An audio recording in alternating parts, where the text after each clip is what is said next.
नमस्कार दोस्तों, मैं स्वागत करता हूं आपका अपनी इस वीडियो में, जहां पे आज हम बात करेंगे डायबिटीज़ के कारण होने वाली पैर की समस्या की, जिसकी वजह से पैर में छाले पड़ जाते हैं, इन्फेक्शन हो जाते हैं और पैर की सर्जरी या पैर काटने तक की नौबत आ जाती है। असल में ऐसा होता क्यों है? क्योंकि जब किसी डायबिटिक पेशेंट का शुगर लेवल लगातार काफ़ी अरसे तक बढ़ा हुआ रहता है, तो उससे पेशेंट की जो ब्लड वेसल्स हैं वो ठीक तरह से काम नहीं कर पाती हैं, वो सिकुड़ने लग जाती हैं, बंद हो जाती हैं, जिसकी वजह से पैर की सेंसेशंस, पैर की शक्ति चली जाती है किसी चीज़ को महसूस करने की।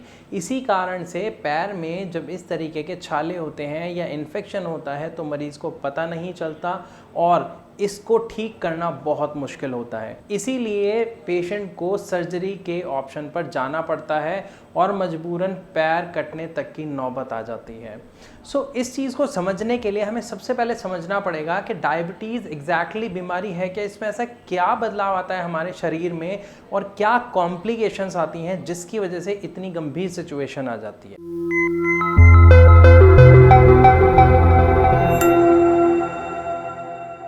तो सबसे पहले समझते हैं ये डायबिटीज़ की जो समस्या है, ये समस्या क्या है।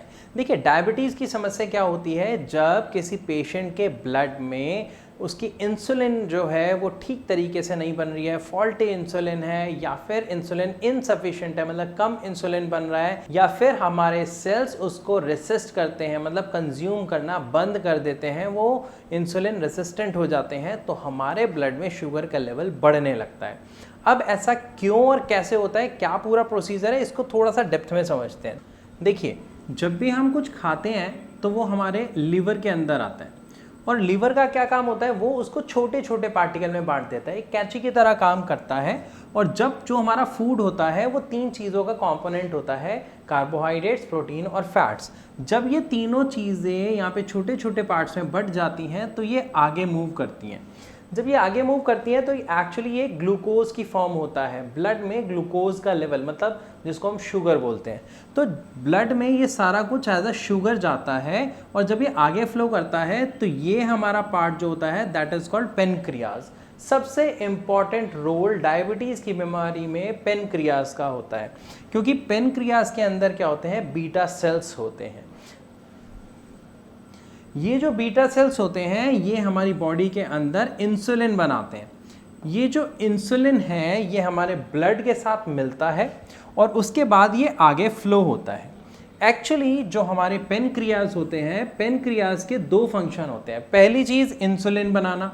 इंसुलिन से क्या होता है, जो हमारे ब्लड के अंदर ग्लूकोज है वो हमारे सेल्स एब्जॉर्ब कर पाते हैं। अगर इंसुलिन नहीं होगा तो ग्लूकोज बॉडी में एब्जॉर्ब नहीं होगा। दूसरी चीज़ जो हमारी पेनक्रियाज हैं वो डाइजेस्टिव एंजाइम्स भी बनाते हैं। ये डाइजेस्टिव एंजाइम्स क्या करते हैं, जो हमारे फूड पार्टिकल्स हैं as a form of glucose जो आते हैं, ये उसको डाइजेस्ट करने में बहुत हेल्प करते हैं। उसके बाद जब ये आगे जाता है तो अब क्या होता है, ब्लड के अंदर ग्लूकोज लेवल है, ग्लूकोज के साथ क्या है, इंसुलिन है। तो ये इंसुलिन हमारे सेल्स को कमांड देती है उस ग्लूकोज को एब्जॉर्ब करने के लिए और उसको एनर्जी में कन्वर्ट करने के लिए। लेकिन प्रॉब्लम क्या आती है, कई बार हमारी बॉडी में जो इंसुलिन बन रहा होता है, जो पेनक्रियाज में बनता है, वो इंसुलिन ठीक नहीं बनता, उसमें कमी आ जाती है, जिसको फॉल्टी इंसुलिन बोला जाता है। या फिर क्या होता है, हमारी बॉडी में अगर मान लीजिए हमारा जो पेनक्रियाज है उसका फंक्शन है 70-80 किलो तक के वजन वाले व्यक्ति के लिए इंसुलिन बनाना, लेकिन अगर हमारा भार बढ़ जाता है और हम लगभग 120 के हो जाते हैं तो 80 से 120 का जो फर्क आया वो फ़र्क हमारी पेनक्रियाज पूरा नहीं कर पाती, क्योंकि उसकी जो लिमिट है वो उतना ही इंसुलिन बनाएगी, जिसको हम बोलते हैं इनसफिशिएंट इंसुलिन। या फिर एक तीसरी समस्या जो बहुत ज़्यादा देखने को मिलती है, जो मैंने अभी आपको बताया कि इंसुलिन बन रहा है, आगे ब्लड के साथ फ्लो हो रहा है, लेकिन हमारे जो सेल्स होते हैं जो इंसुलिन के कारण खुलते हैं और ग्लूकोज उसमें एब्जॉर्ब हो जाता है, वो खुलना बंद हो जाते हैं। इस समस्या को बोला जाता है इंसुलिन रेसिस्टेंस, मतलब हमारे सेल रेसिस्ट करते हैं इंसुलिन को, उसको एब्जॉर्ब नहीं करते। तो ये होती है डायबिटीज़ की समस्या। अब यहाँ तक हमें ये समझ आया कि डायबिटीज़ की समस्या है क्या और कैसे हमारा ग्लूकोज लेवल बढ़ रहा है, क्योंकि जब ग्लूकोज सेल्स एब्जॉर्ब नहीं करेंगे तो वो ब्लड के अंदर रोटेट होता रहेगा और इसी कारण ब्लड के अंदर हाई शुगर लेवल की रिपोर्ट हमें देखने को मिलती है। लेकिन अब हमें यहाँ पे ये समझना बहुत ज़रूरी है, ये जो हाई ब्लड शुगर है ये समस्या क्या क्रिएट करता है। हाई ब्लड शुगर की वजह से बहुत सारी समस्या होती हैं, या ये कहा जाए कि एक ब्लड शुगर या शुगर की बीमारी इकलौती ऐसी है जो बहुत सारी गंभीर बीमारियों को आपके शरीर में इन्विटेशन देती है। तो सबसे पहला और सबसे खतरनाक नुकसान जो डायबिटीज़ का होता है वो है कि आपकी जो नसें होती हैं जिसके अंदर ब्लड फ्लो कर रहा होता है, शुगर की वजह से वो जो नसें होती हैं वो सिकुड़ने लग जाती हैं, वो बंद होने लग जाती हैं, वो छोटी होने लग जाती हैं, जिसकी वजह से रिस्पॉन्स क्या होता है, ब्लड प्रॉपर जा नहीं पाता। और अगर ब्लड प्रॉपर नहीं जाएगा तो शरीर में क्या प्रॉब्लम आएगी, ऑक्सीजन नहीं जाएगा और हमारे वो ऑर्गन काम करना कम कर देंगे। यही समस्या आती है जब हमारे पैर में ब्लड का फ्लो प्रॉपर नहीं हो पाता शुगर बढ़ने के कारण। तो क्या होता है, धीरे धीरे पहले आपकी सेंसेशन जो आपके महसूस करने की शक्ति है वो कम होती है और उसके बाद धीरे धीरे चली जाती है। धीरे धीरे आपको चींटी काटने जैसा लगता है, झंझनाहट पैर में महसूस होती है, ये शुरुआती लक्षण होता है। और समय के साथ साथ जो आपकी फील करने की शक्ति है वो कम होती जाती है और ख़त्म हो जाती है, जिसका रिजल्ट क्या होता है ये आप देख रहे हैं। कुछ इस तरह का इन्फेक्शन, छाले आपके पैर में होने लग जाते हैं, लेकिन आपको ये महसूस ही नहीं होता है। आपका पैर इस हालत में आ जाता है कि अगर आपके पैर के नीचे कोई कंकड़ आता है तो आपको महसूस ही नहीं होता है। तो इसी कारण से ये जो छाले होते हैं शुरुआत में, जो ये इन्फेक्शन होते हैं, ये आपको पता नहीं चलते हैं और धीरे धीरे ये इन्फेक्शन एक बहुत गंभीर रूप ले लेता है। ये इस तरीके से आपकी जो स्किन है उसको फाड़ देता है, खोल देता है। ये इन्फेक्शन बहुत खतरनाक रूप ले लेता है, जिसकी वजह से क्या होता है, जब आप डॉक्टर के पास जाते हैं तो डॉक्टर से एक चीज़ कहते हैं कि हम ठीक करने की कोशिश करेंगे, लेकिन ये ठीक नहीं हो पाता है। रीज़न शुगर बढ़ी हुई होती है। शुगर बढ़ने की वजह से कोई भी जो आपका जख्म है वो ठीक नहीं होगा। तो इसीलिए डॉक्टर आपको सजेस्ट करता है कि सर्जरी करनी पड़ेगी। हमारे पास कोई ऑप्शन नहीं है। लेकिन दोस्तों यहाँ पे एक चीज़ ध्यान से समझिएगा, अगर सर्जरी होती है तो सर्जरी आगे फर्दर और नुकसान करती रहती है, क्योंकि एक बार कोई जख्म हो गया तो डायबिटिक पेशेंट का वो आसानी से ठीक नहीं होता है बढ़े हुए शुगर लेवल के कारण। तो ये आई सबसे बड़ी समस्या, जिसे हम कहते हैं डायबिटिक न्यूरोपैथी। इस बीमारी को कहते हैं हम डायबिटिक न्यूरोपैथी, पैर में होने वाली जो ये समस्या होती है।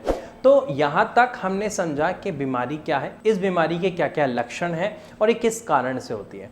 अब बात करें अगर इसके ट्रीटमेंट का, तो दोस्तों देखिए यहाँ पे आपको एक बात समझनी बहुत ज़रूरी है कि किसी भी बीमारी के कारण को पहले पकड़ना पड़ेगा अगर हमें उसका सही इलाज करना है। और इस बीमारी का कारण क्या है, हाई ब्लड शुगर। तो जब तक आप अपनी शुगर को कंट्रोल नहीं करेंगे, कम नहीं करेंगे, तब तक ये ठीक नहीं होगा। इसीलिए कहते हैं जब भी किसी का शुगर लेवल बढ़ा हुआ होता है तो उसे कंट्रोल करें, उसे अवॉइड ना करें, उसे हल्के में ना लें।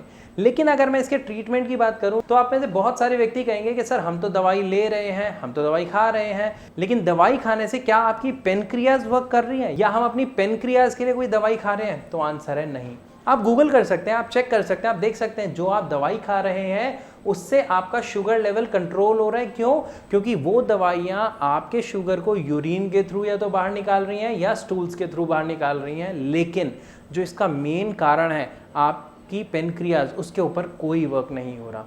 इसीलिए ये बीमारी देखी जाती है कि व्यक्ति पूरी ज़िंदगी दवाई खाता रहता है।